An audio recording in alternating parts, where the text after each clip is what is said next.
Ya, Assalamualaikum warahmatullahi wabarakatuh. Perkenalkan, nama saya Muhammad Arif Akbar. Di sini saya sebagai Environment Supervisor di PT Bintang Yoga Indah. Dan saat ini saya sedang mengikuti training pengambil contoh uji air atau PCUA. Nah, adapun untuk pengambilan contoh uji air memiliki beberapa tahapan. Yang pertama adalah dalam tahapan untuk pengambilan contoh uji air, kita harus memiliki SPK atau surat perintah kerja. Nah, dalam case ini karena kami bukan laboratorium, jadi kami hanya mengambil sampel dan kemudian dikirimkan di laboratorium. Untuk itu yang pertama dibutuhkan adalah schedule sampling. Ini bisa dilihat, ini adalah schedule sampling kami.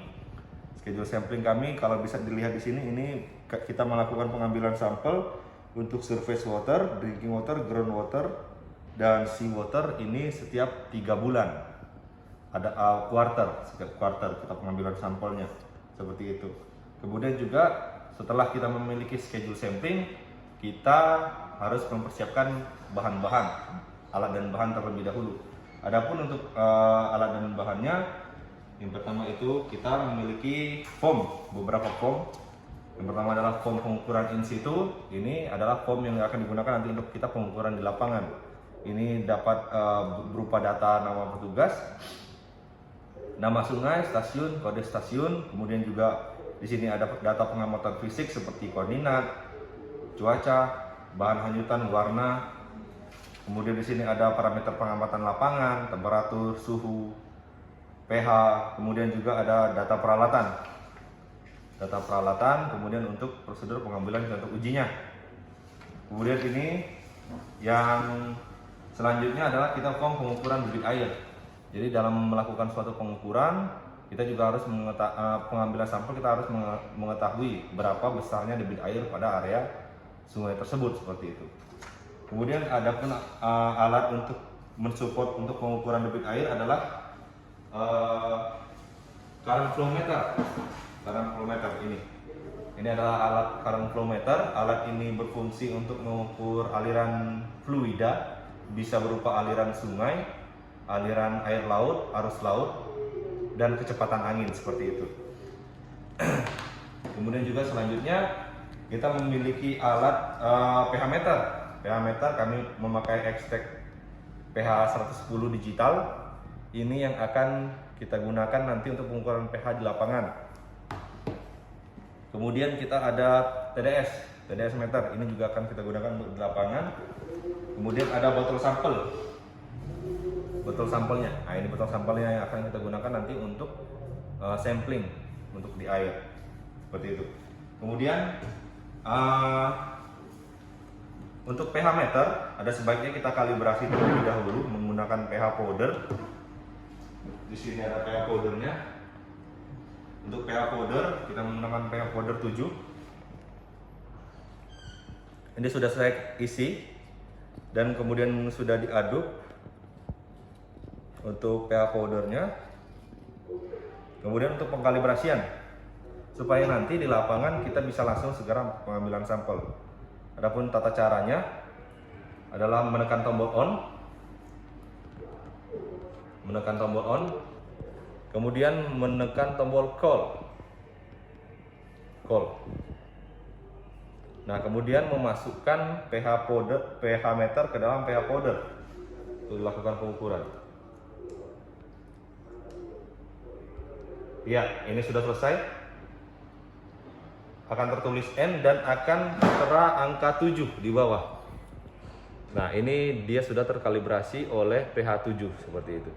Adapun untuk pengkalibrasian lain bisa memakai pH powder 10 atau pH powder 4 seperti itu.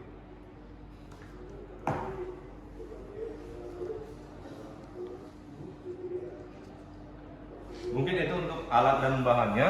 Nanti akan kita langsung melakukan pengambilan sampel di lapangan dan pengukuran di lapangan.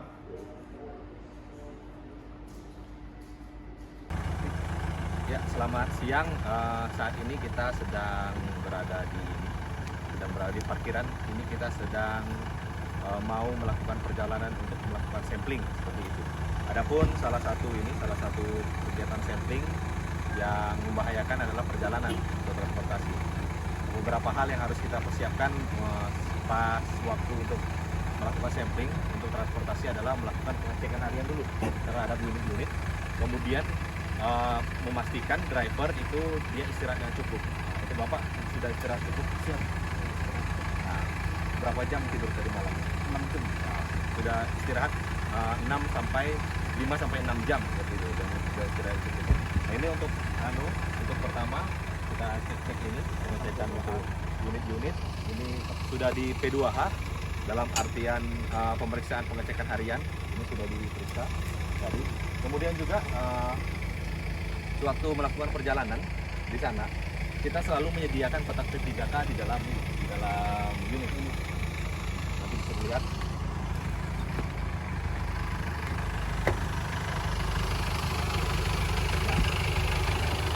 Ini ada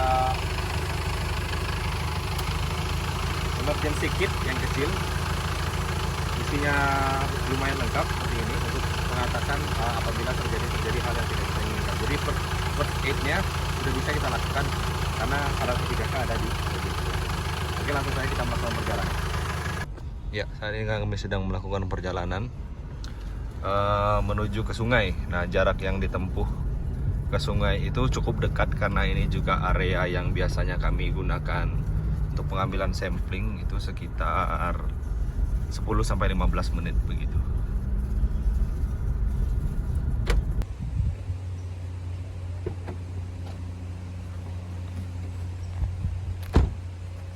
Ya, kita sudah sampai di lokasi sungainya.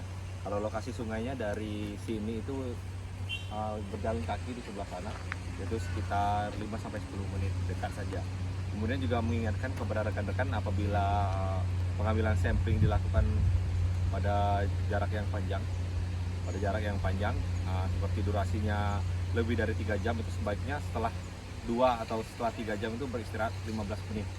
Kemudian untuk beristirahat, kemudian langsung saja kita menuju ini areanya.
Karena ini pengukuran NC2 kami, di situ sudah kami pasangkan pelang water sampling point. Nah, jadi ini memang sungai yang memang sering kami ukur untuk kualitas debit airnya dan pengambilan sampel untuk kualitas airnya.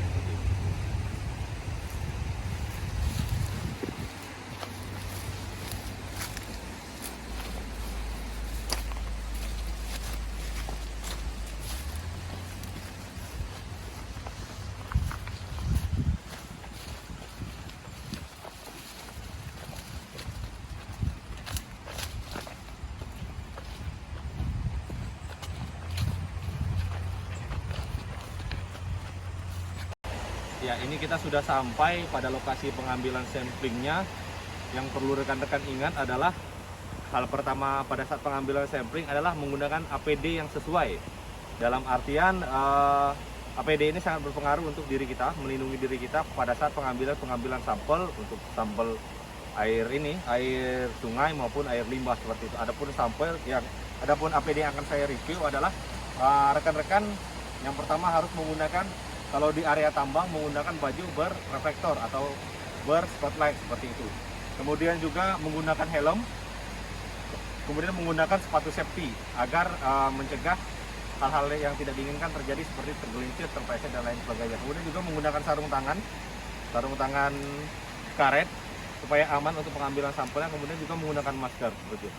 Untuk itu saya dibantu rekan saya nanti Nah, rekan saya ini akan membantu saya apabila tidak memiliki baju berreflektor bisa menggunakan jaket atau safety vest seperti itu. Jaket safety vest seperti itu dan menggunakan sepatu, menggunakan helm, sarung tangan dan ini. Nah, rekan saya ini akan membantu saya untuk nanti pengambilan sampel dan menjadi notulensi untuk mencatat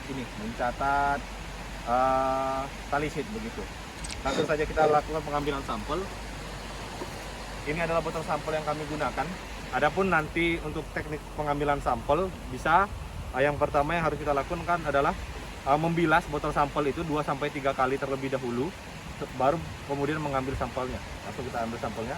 Kemudian ini karena sungai ini sudah pernah kami ukur untuk kualitas debit airnya dan didapatkan hasil di bawah 3,62 meter kubik per detik. Artinya kalau menurut SNI, berdasarkan SNI 8995 untuk pengukuran air ini, air permukaan atau surface water, itu pengambilan dilakukan pada tengah sungai dan kedalaman separuh sungai seperti itu. Langsung kita ini ambil untuk sampelnya.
Sampelnya sudah kita ambil. Kemudian dari botol sampel ada beberapa keterangan.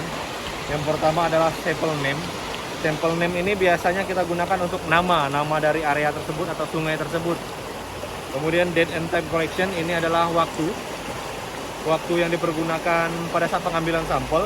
Kemudian sampel type ini adalah tipe sampel. Sampel ini berupa sampel air limbah, sampel air sungai atau sampel air laut. Kemudian collected ini siapa yang mengambil sampel seperti itu. Kemudian kita juga akan melakukan pengukuran lapangan. Adapun ini Pak Ibnu untuk kondisi cuaca pada saat ini untuk aliran air terlihat jernih. Kalau dicatat.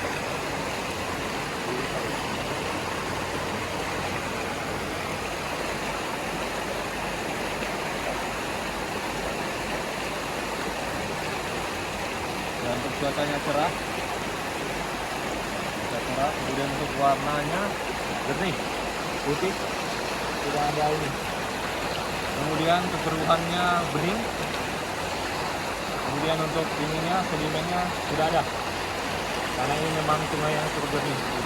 Ya, kita langsung untuk pengukuran in situ berupa pengukuran pH.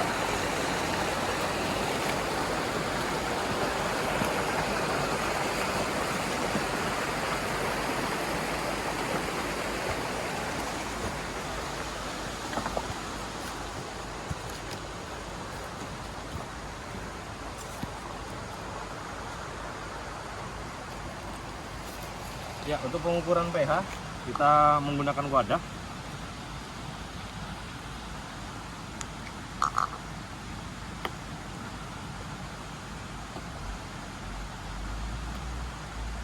Wadahnya juga dibilas 2-3 kali.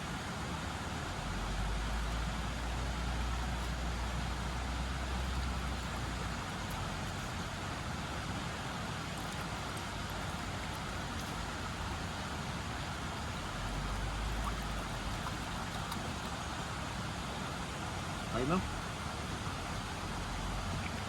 kemudian kita melakukan pengukuran pH. Untuk alat pH ini sudah kita kalibrasi di office sebelum melakukan pengambilan data di lapangan seperti itu. Ya, untuk pH 6,65. Kemudian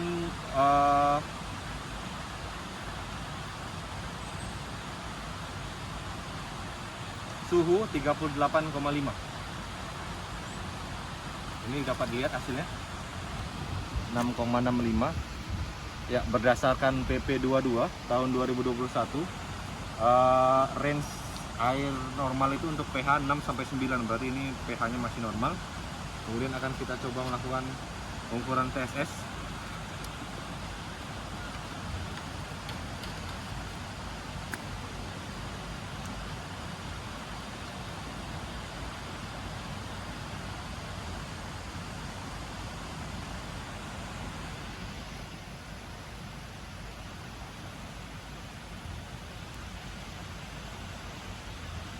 Ya, untuk nilai TSS-nya 45. Dapat dilihat hasilnya nilai 45. Berdasarkan PP nomor 22 juga untuk TSS itu ambang batasnya 1000. Jadi memang masih sangat jauh sekali dari nilai ambang batas. Tekanan bisa dilihat berdasarkan ini. Berdasarkan di botol sampelnya memang sangat jernih kemudian.